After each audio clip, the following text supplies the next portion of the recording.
Glória a Deus, louvado seja o nome do Senhor. Mas eu quero estar dando continuidade aqui no estudo de Lucas, capítulo 7, um capítulo ao qual que tem 50 versículos. Eu queria estar lendo aqui do versículo 1 ao versículo 10, para a gente estar começando. A palavra de Deus vai dizer assim, ó, quando Jesus acabou de dizer essas coisas ao povo, foi para a cidade de Cafarnaum. Havia ali um oficial romano que tinha um empregado a quem estimava muito. O empregado estava gravemente doente, quase morto. Quando o oficial ouviu falar de Jesus, enviou alguns líderes judeus para pedirem a ele que viesse curar o seu empregado. Eles foram falar com Jesus e lhe pediram com insistência: esse homem merece, de fato, a sua ajuda, pois estima muito o nosso povo e até construiu uma sinagoga para nós. Então Jesus foi com eles, porém, quando já estavam perto da casa, o oficial romano mandou alguns amigos dizer a Jesus: Senhor, não se incomode, pois eu não mereço que entre na minha casa. E acho também que não mereço a honra de falar pessoalmente com o Senhor. Dê somente uma ordem e o meu empregado ficará bom. Eu também estou debaixo de autoridade de oficiais superiores e tenho soldados que obedecem às minhas ordens. Digo para um, vá lá, e ele vai. Digo para outros, venha cá, e ele vem. E digo também para o meu empregado, faça isso, e ele faz. Jesus ficou muito admirado quando ouviu isso. Então virou-se e disse para a multidão que eu seguia: eu afirmo a vocês que nunca vi tanta fé, nem mesmo entre o povo de Israel. Aí os amigos do oficial voltaram para a casa dele e entraram o empregado curado. Irmãos, a lição que Deus, né, Jesus quer dar aqui para nós, Deus, ele honra uma fé sincera. O centurião ali mostrou humildade e confiança total no poder de Jesus Cristo. E o seu servo foi curado sem que Jesus precisasse estar fisicamente presente naquele lugar. O que Jesus quer nos ensinar, irmãos? Que quando nós colocamos a nossa fé em ação, não tem barreiras que possa impedir de Jesus agir na nossa vida. Aqui do seu versículo 11 ao 17, vai dizer assim: pouco tempo depois, Jesus foi para uma cidade chamada Naim. Os seus discípulos e uma grande multidão foram com ele. Quando ele estava chegando perto do portão da cidade, ia saindo um enterro. O defunto era filho único de uma viúva, e muita gente da cidade ia com ela. Quando o Senhor a viu, ficou com muita pena dela e disse: não chore. Então ele chegou mais perto e tocou no caixão, e os que estavam carregando pararam. Então Jesus disse: moço, eu ordeno a você, levante-se. O moço sentou-se no caixão e começou a falar. E Jesus entregou a mãe. Todos ficaram com muito medo e louvaram a Deus, dizendo: que grande profeta apareceu entre nós. Deus veio salvar o seu povo. Essas notícias a respeito de Jesus se espalharam por todo o país e pelas regiões vizinhas. Glória a Deus, né, irmãos? Irmãos, nós podemos ver aqui que quando Jesus entra nessa cidade chamada Naim, Jesus quer dar uma lição para a gente, principalmente sobre Jesus e demonstrar seu poder sobre a morte, a sua compaixão pelos que sofrem, mostrando que Deus se importa com as necessidades humanas e tem autoridade para trazer vida onde há morte. Nota que o texto, Jesus agora entra numa cidade chamada Naim e se depara, irmãos, com uma mulher viúva que estava sofrendo por esse luto. Mas Jesus, quando ele chega no ambiente, aleluia, algo diferente tem que acontecer. Nota que o texto ele vai dizer que a morte teve que bater em retirada. Aqui Deus está nos ensinando que aonde Jesus chega, a vida, a esperança, a transformação. Aqui, irmãos, do versículo 18 ao versículo 35, eu vou estar lendo aqui para os irmãos. Os discípulos de João Batista contaram tudo isso a ele. Aí João chamou 2 deles e os enviou ao Senhor Jesus para perguntarem: o Senhor é aquele que ia chegar ou devemos esperar outro?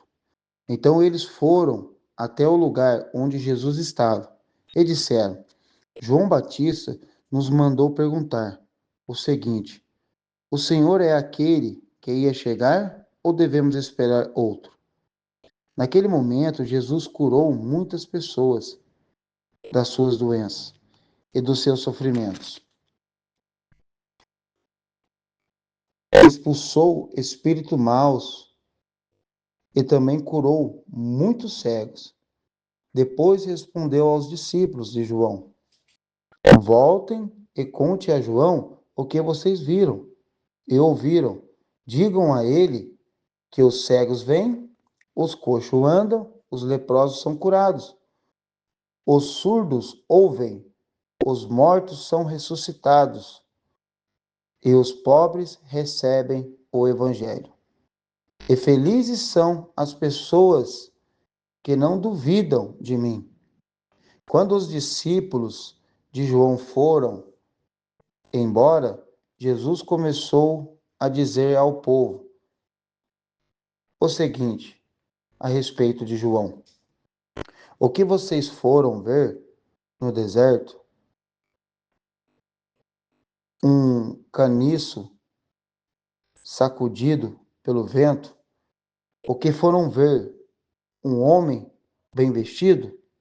Ora, os que se vestem bem e vivem no luxo moram nos palácios.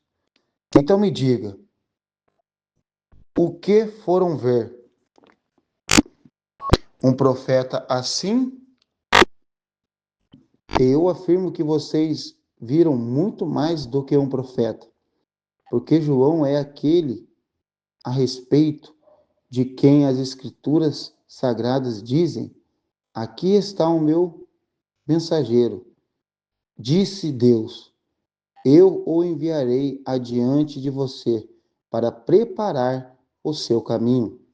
Eu digo a vocês, de todos os homens que já nasceu, João é o maior. Porém, quem é o menor no reino dos céus, no reino de Deus, é maior do que ele. Os cobradores de imposto e todo o povo ouviram isso. Eles eram aqueles que haviam obedecido às ordens justas de Deus e tinham sido batizados por João. Mas os fariseus e os mestres da lei não quiseram ser batizados por João e assim rejeitaram o plano de Deus para eles.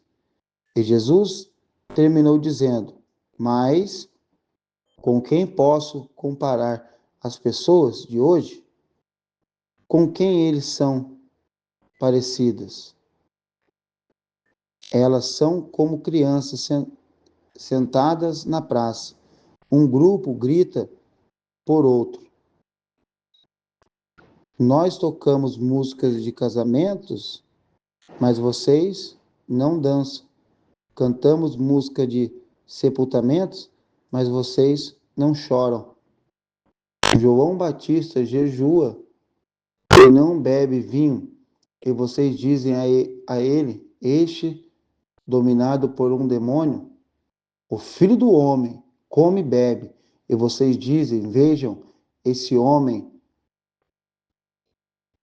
é comilão, é beberrão, é amigo dos cobradores de imposto e de outras pessoas de má fama.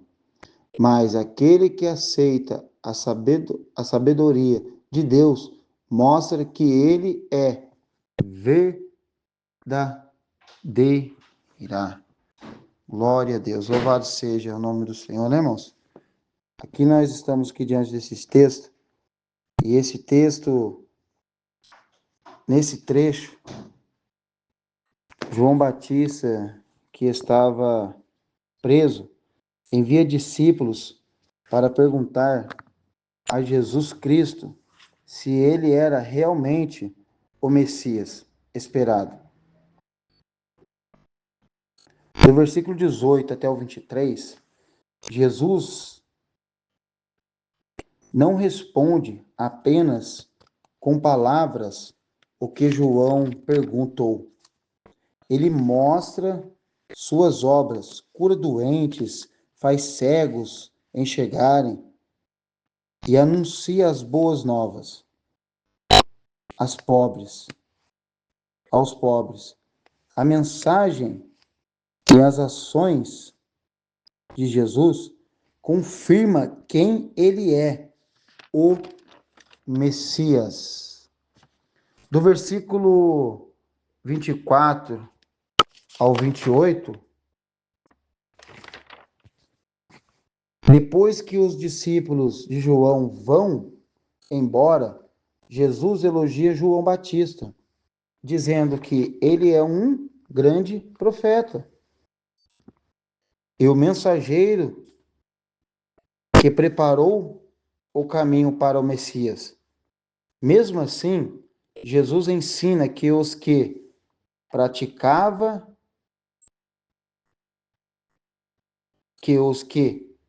participava do reino de Deus recebem privilégios ainda mais. Do versículo 29, 30, 31 ao 35, o povo que ouviu João e se arrependeu, aceitou o plano de Deus. Já alguns líderes religiosos rejeitaram sua mensagem. Jesus compara aquela geração a crianças insatisfeitas. Criticavam João por ser muito rigoroso e criticavam Jesus por conviver com pessoas comuns e pecadores. Ou seja, eles sempre encontravam motivos para rejeitar a mensagem de Deus.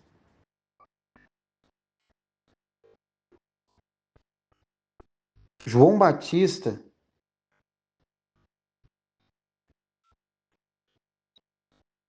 confirma Jesus. Jesus confirma João.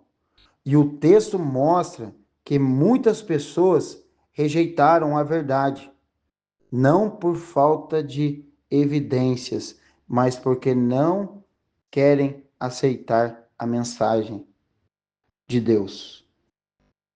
E quantos assim nos dias de hoje, irmãos? Estão vendo sinais acontecendo, estão vendo coisas acontecendo no mundo, vendo sinais que a Bíblia relata acontecendo nos tempos de hoje, e mesmo assim colocam empecilhos para acreditar na palavra do Senhor, naquilo que Deus deixou para nós. Do versículo 33 ao versículo 50, vai dizer assim, irmãos, ó.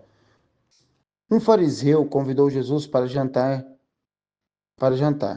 Jesus foi até a casa dele e sentou-se para comer. Naquela cidade morava uma mulher de má fama. Ela soube que Jesus estava jantando na casa do fariseu. Então pegou um frasco feito de alabastro, cheio de perfume, e ficou aos pés de Jesus, por trás. Ela chorava e as suas lágrimas molhavam os pés dele. Então ela os enxugou com os seus próprios cabelos. Ela beijava os pés de Jesus e derramava o perfume neles. Quando o fariseu viu isso, pensou assim: se este homem fosse de fato um profeta, saberia que é esta mulher que está tocando nele e a vida de pecado que ela leva. Jesus então disse ao fariseu: Simão, tenho uma coisa para lhe dizer. Fale, mestre, respondeu Simão. Jesus disse: dois homens tinham uma dívida com um homem que costumava emprestar dinheiro. Um deles devia 500 moedas de prata, o outro 50. Mas nenhum dos dois podia pagar ao homem que havia emprestado. Então ele perdoou a dívida de cada um. Qual deles vai estimula mais?